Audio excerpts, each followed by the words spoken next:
Jasi apni nahi, tyasi dhari jo hriday.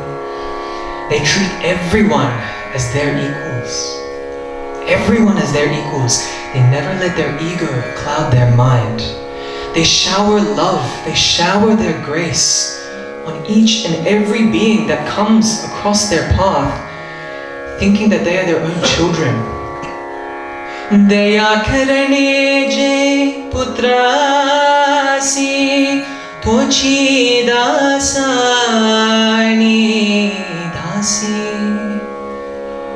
Their hearts are so full of compassion and grace that they search for even the slightest of reasons to shower that on us. How can I explain their greatness in words, Jijabai? How can I put it in words? They are nothing but Bhagavan himself. Tukamani sangu kiti tyachi Bhagavanta chamurti. They are nothing but Bhagavan. Tukaram goes into all of this beautiful explanation. Jijabai still cannot understand. It still does not register in her mind. The only thing that she thinks of is the fact that they have nothing in their home and 10 people are now sitting there with hungry stomachs. But she decides not to show her anger. She decides not to argue. So, she runs from one house to another. She goes from one house to another and she begs. In one house she begs for rice. In another house she begs for flour. In another house she begs for vegetables. In another house she begs for ghee, until eventually she has enough to make a meal. She cooks for everyone. Everyone eats. Beautiful satsangam takes place. Listen to Harikatha, Bhagavan Nama Sankirtanam, and then all of those sadhus go on their way.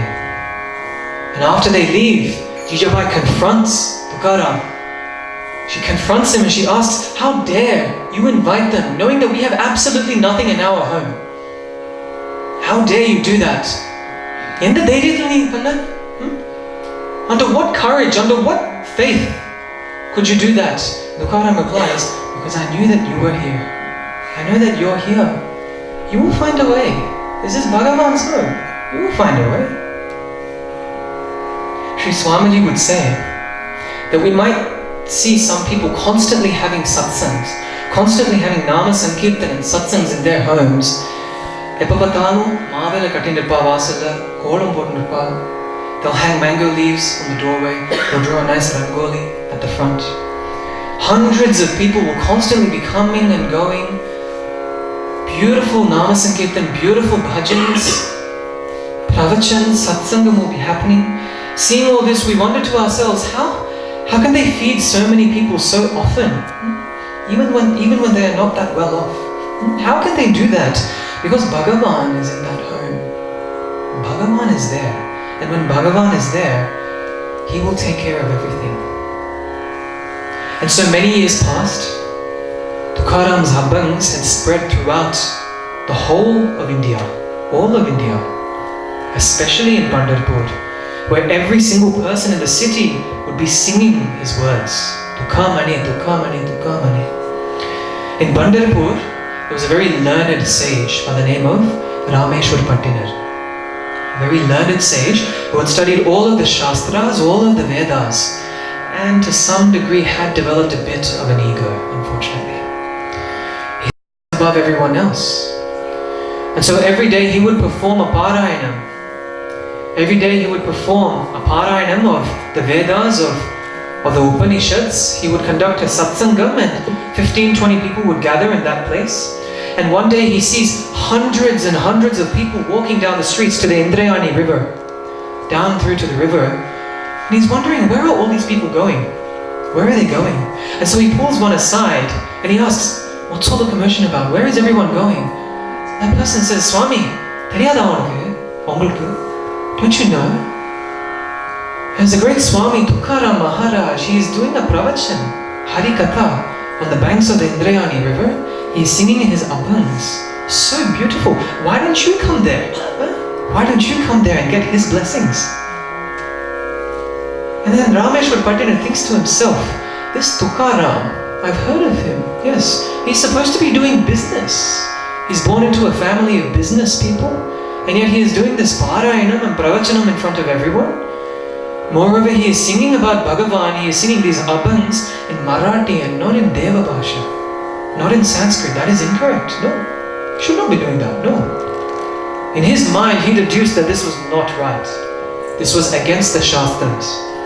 And he got even more annoyed that so many people were going to his satsangs, going to Tukaram's satsangs. Even though Rameshwar Pattina knew the Shastras inside out. And eventually, Rameshwar Pattina's criticisms, his words reached Tukaram's ears. They reached Tukaram's ears, and he approaches Rameshwar Pattina and he asks, Swami, have I been doing anything wrong? Please tell me. Please. If so, I truly apologize. I humbly apologize. And he says, yes, you should not be singing about Bhagavan in Marathi. That is incorrect. It is against the Shastras. They should only be singing in Sanskrit, only be singing in Deva Bhasha. And also, how can you have the nerve to speak about Bhagavan when you have not studied a single Shastra and I have learnt all of them? How can you do that? Swami, I didn't mean to write any of these abhangs. They just all come naturally from my heart. Anyone can say that. Anyone can say that it is only Panduranga. But Swami, I didn't do anything like that. All I have said is how beautiful Bhagavan's face is, how beautiful his name is, how beautiful his smile is, how beautiful his laugh is, how beautiful his eyes. No, I will not accept it. Everything you've done is wrong. Everything you've done is incorrect. And Tukaram is not one to object. He's not one to argue. He's not one to put up a fight. And so he says, Swami, what should I do? Please tell me. If I have done something wrong, tell me, what should I do? And he says, you must tie together all of your abhangs, all of your compositions, and throw them into the river. You must throw them all into the river. And Tukaram's heart was split. His heart was broken. On one hand, all of these abhangs were written by none other than Lord Panduranga himself. And he would not want me to throw them into the river. He would not want that. And on the other hand, his mind tells him that he should listen to this Rameshwar Pattina. He is only speaking of Dharma. He is only speaking what is correct. He has studied all of the Shastras. And then this dilemma is weighing at him. It's tearing him from inside. And he doesn't know what to do. But before it could tear him up even more, before he could let this dilemma confuse him even more, he quickly gathers all of his abhangs together, all of those papers together, ties them up, and he throws them into the river. And he runs. He runs back to Dehu Road. And in that distress, in that pain and suffering, he goes into a dhyana, into a trance for 3 days. 3 days, no one could disturb him. 3 straight days, chanting nothing but Bhagavan Nama. And on the 3rd day, in Pandarpur, the temple priests opened the doors. They opened the doors to Lord Panduranga to perform that morning Prabodhanam Puja. And what do they see? Instead of Panduranga's hands on his hips, what do they see? His hands are above his head. And what is in his hands? All of those abhangs. And on top of that, Panduranga is dripping wet. Dripping wet. And so they run to Tukaram. They run to Tukaram Maharaj. And they tell him, Swami, you must come. Tukaram wakes up and he worries that something has happened to Panduranga. He comes to the temple and he sees in that bundle, they open it up. On each and every page, Tuka Mane, Tuka Mane, Tuka Mane, Tuka Mane. His mudra is on every single page. And even though Panduranga himself was wet, even though the bundle was wet, not a single smudge had happened on that page. Crystal clear. Tukaram, he looks at Panduranga, Bhagavan, thank you for saving all of this, but 3 days? You had to make me wait for 3 days? Why couldn't you have called me after 1 day? Why couldn't you have called me straight away? And Bhagavan replies, Tukaram, sorry, I was just reading through all of them. I got a bit carried away, sorry about that. And so in his immense compassion, Tukaram asks Bhagavan for a very beautiful boon at the end of his life. What does he ask for? When he decided that he had had enough of this world, he thought to himself, throughout my life, what have I been saying? What have I been telling each and every soul that has come across my way? Do Nama Sankirtan and you will attain Vaikuntha. Chant Nama and that is enough. Chant Nama and you will attain Bhagavan. What more do you need? That is the only thing that I have been telling everyone. So how can I reach your feet at the end of my life?